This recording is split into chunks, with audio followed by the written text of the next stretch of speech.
The last video I made, I shared with you guys 10 type of property never to buy as rental property.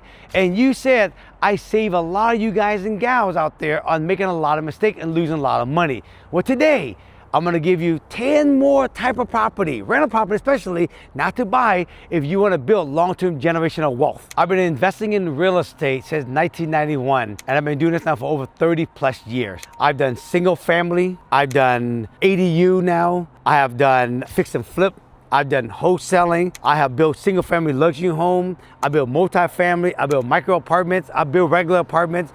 I mean, I have done it all, folks, okay? And I have made a lot of mistakes. It cost me lots and lots and lots of money, millions, and lots of headache also. Today I'm making these videos because I want to show everyone to stay away and avoid these type of property if you're gonna buy rental property.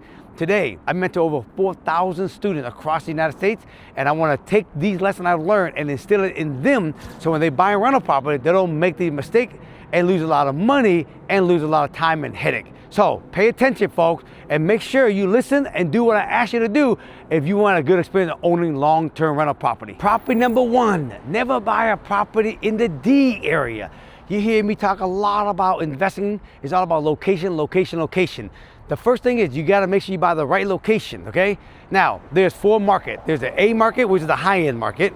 And then the opposite is called the D market, which is what I call a lot of low-income housing. And then B and C is in the middle. You wanna buy property in the B and C if you wanna own to rent. If you're gonna fix and flip, you can buy in any market. The problem when you buy in a D market, folks, is that home prices is still relatively expensive, even in the D market. But the problem is the rent is actually very low. And then if you get tenant that actually is a high maintenance, then the property never kept well. So one day when they move, you gotta spend a lot of money rehabbing the property. So any cash flow you make on the rental property, eventually when they move out, you gotta put all that money back in the property so you wash it out. And then in the D market, it has a slower appreciation, okay? Typically, most markets across the United States that's in a good area, it doubles every 10 years. The problem with a D market, it never doubles every 10 years based on history. So you wanna have your equity grow when you sleep effortlessly. So buying in a D market, you get lower rent and you get lower and slow appreciation. Property number two, never buy a property that is 2-bedroom, 1-bath for rent. The first reason why, because you can never get enough rent to cover the mortgage these days for how much homes are going for these days. Number two, only time you ever buy a 2-bedroom, 1-bath, if you can expand and make it into a 3-2. For example, a house like this, there's no more room to actually expand the house unless you go up.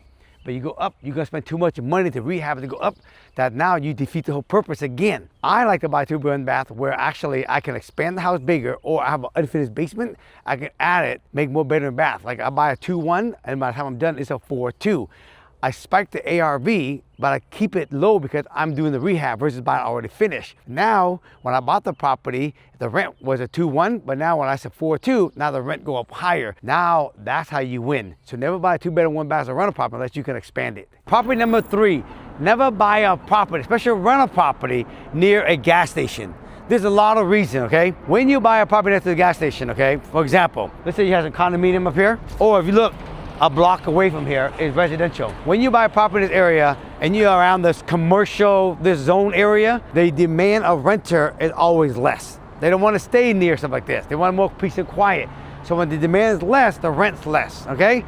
The whole purpose of owning rental is to get the most amount of rent so you can make a cash flow. The second thing, I can tell you from a lot of experience, when you buy a property next to a gas station, especially even if it's a single family next to it, 1 block over, when someone ever develop a property next door to a gas station, a lot of the contamination on these gas stations is seep in the soil and it goes far. I've seen it go blocks and blocks away, where basically the property down the road is contaminated and you can't even actually build because it costs too much to clean up the land to build anything on there. So then all that value of that property went down. So trying to stay with my rental property near gas station, especially for the contamination, it can actually spread blocks and blocks away. Property number four, never buy a property when someone has passed away in the property. I'm telling you right now, bro, if you don't believe in feng shui, you better get believing, okay? We're not disrespecting people who actually passed away, okay? I'm just telling you, when you buy a property and passed away, their energy and everything is still there. If you're trying to get top rent for the property, it might actually mess it up, okay?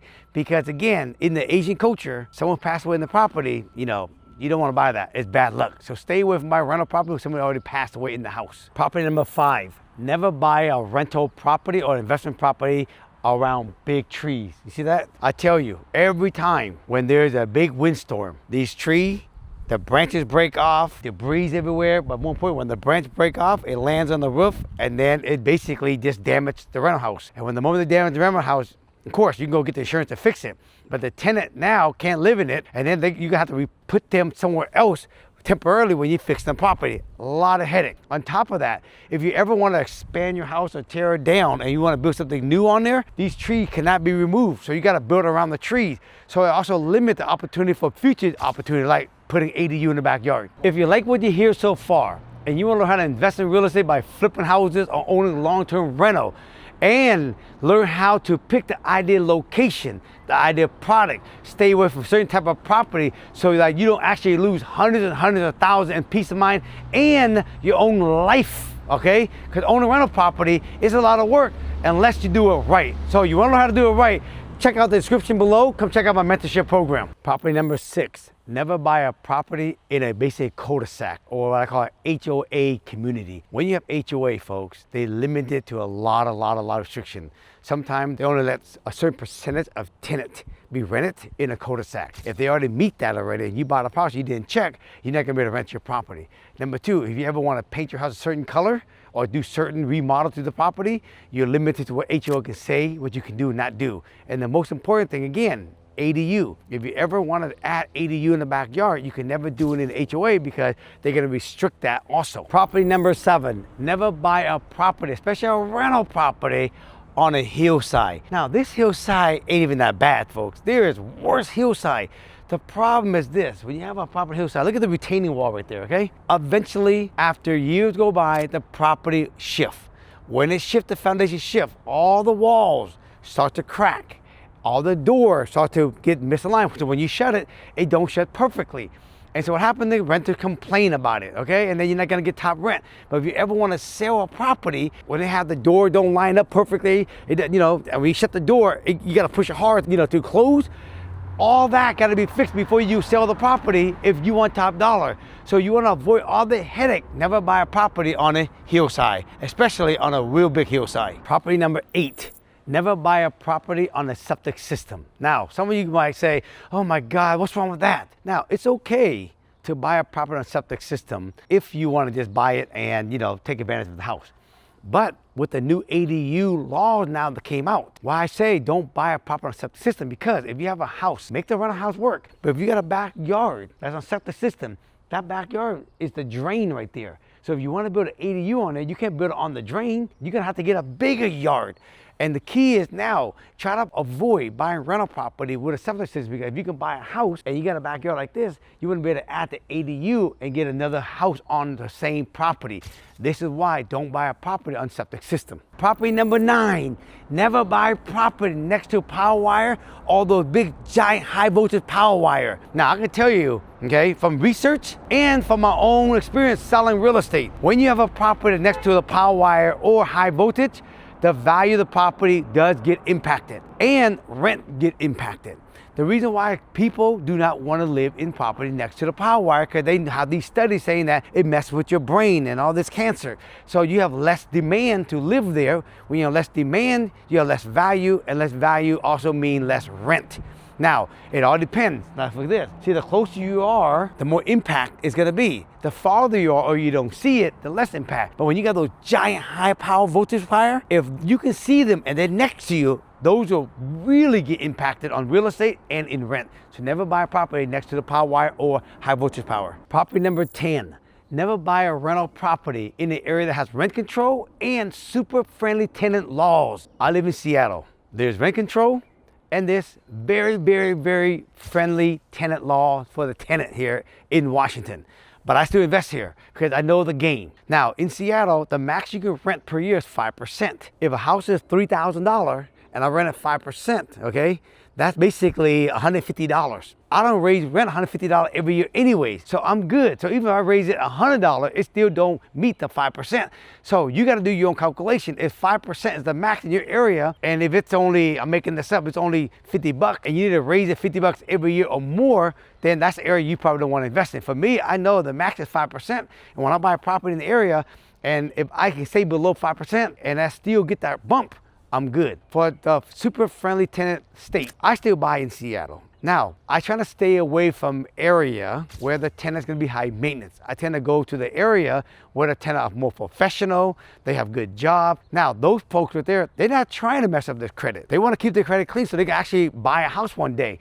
So that's why I go into the nicer area and buy property in those areas. That's why you always hear me preaching, buy in the B's and the C neighborhood, not in the D neighborhood. Here's a bonus one. This is a very cultural thing, okay? But never buy a property, especially a rental property, where the front door is facing north.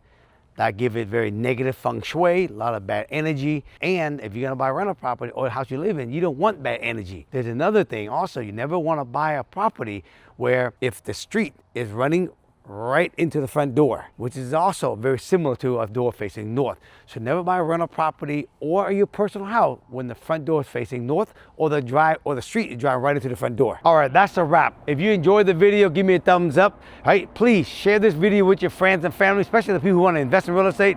If you haven't subscribed to the channel, do that for me also.